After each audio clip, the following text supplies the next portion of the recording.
Good morning मेरो साथीहरू।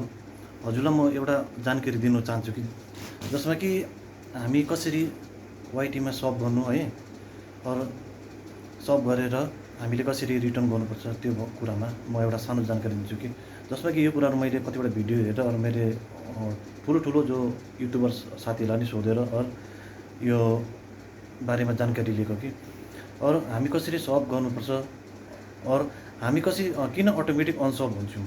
आज त मेरो पुरा थियो, घटेर त 8-10 एक दिनमै घट्यो भन्छु, तर त्यो एउटा यसको एउटा क्राइटेरिया रहेछ नि त वाइटीको होइन। तो यसलाई म अलिकति खुलस्त गर्न चाहन्छु कि हामी कसैलाई जो सपोर्ट गर्छौँ, जसमा कि हामी कसैको जो लाइफहरू हुँदैछ भने त्यसमा हामी सप गर्छौँ होइन। मलाई सप गर्नु भनेर सबले सपोर्ट गरेको हुन्छ, तर त्यसमा हामी गएर सपोर्ट त गर्छौँ, तर उसको भिडियो हामीले हेर्नु बहुत इम्पोर्टेन्ट छ। कमसेकम 2 मिनट एबभ भिडियो जसलाई मैले सप गरेँ उहाँले पनि मेरो भिडियो 2-3 मिनट भिडियो हेर्नु पर्दो रहेछ और कमेन्टहरू दिनु पर्दो रहेछ। यो इम्पोर्टेन्ट एउटा बात होइन।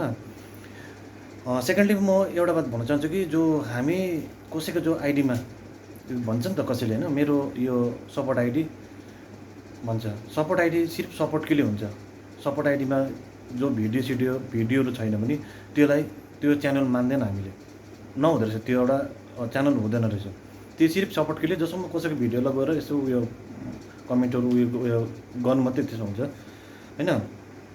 जसमा कि त्यो सपोर्ट आइडीबाट मैले कसैलाई सप गरेँ, ठिकै छ, मैले कसै साथीभाइलाई सप गरिदिएँ होइन, तर मैले जो सपोर्ट आइडीले पनि मलाई उयो सपोर्ट गरेको हुनुपर्छ होइन। मैले सपोर्ट आइडीले मलाई सप गरेको हुन्छ, तर मैले उसको च्यानलमा गएर उसको भिडियोहरू केही पनि छैन भने त्यो सप हुँदैन। त्यो एउटा सिर्फ फ्याक हो, एक्चुअल हुँदो रहेछ त्यो कि त्यो मैले एकपट्टिबाट सपोर्ट गर्दा हुँदो रहेछ, दुईपट्टिबाट सपोर्ट गर्नु पर्दो रहेछ। र किनभने यो एउटा वाइटीको क्राइटेरिया हो कि जसमा कि यो यसरी हुँदाखेरि त हाम्रो सप बढ्दो रहेछ, सप बढ्दै आगे निकै हुँदो रहेछ। जब हाम्रो लास्टमा मोनो हुने टाइममा गएर यो सपोर्ट आइडीले गर्दा बहुत यसमा प्रब्लम हुँदो रहेछ। किनभने मोनो हुने टाइममा बहुत जनाको मैले च्यानलहरू उयो हेरेको त्यो उयो सोधेको कतिवटा कुरा मैले जानकारी लिएको। जब मोनो हुने टाइममा मेरो हुने टाइममा मेरो च्यानल ब्लक भयो, यो भयो भन्छ। वास्तवमा त्यो सुरुदेखि हामीले अलिकति जानकारी लिनु पर्दो रहेछ, तब हाम्रो च्यानललाई उयो सिक्योर गर्नु सक्दो रहेछ होइन। नभए हामीले कसैको भिडियोमा गएर त्यो लाइक सब डन उयो यस्तो के लेखेर मात्रै हुँदैन रहेछ कि। तर सुरुदेखि नै हामीले सबैको भिडियोमा गएर उयो इम्पोर्टेन्ट छ। कतिजनाको हेर्नु 4-5वटा आइडी हुन्छ, तर उसको बाद एक्चुअल अरिजिनल आइडीमा गएर हेर्नु कि उसकोमा सब बहुत कम हुन्छ, माने 1K भन्दा कम्ती हुन्छ। त्यो एउटा कारण रहेछ नि त होइन। त्यही कारण मैले एउटा सानो जानकारी दिएको कि हुन्छ सबैले एक आपसमा सपोर्ट गर्नु, सबैको भिडियोमा गएर होइन गर्नु, तब एक दिन हामी आगे बढ्न सक्छौँ। यति नै छ, मैले सबैलाई एउटा सानो जानकारी दिन चाहेको। धन्यवाद सबैलाई।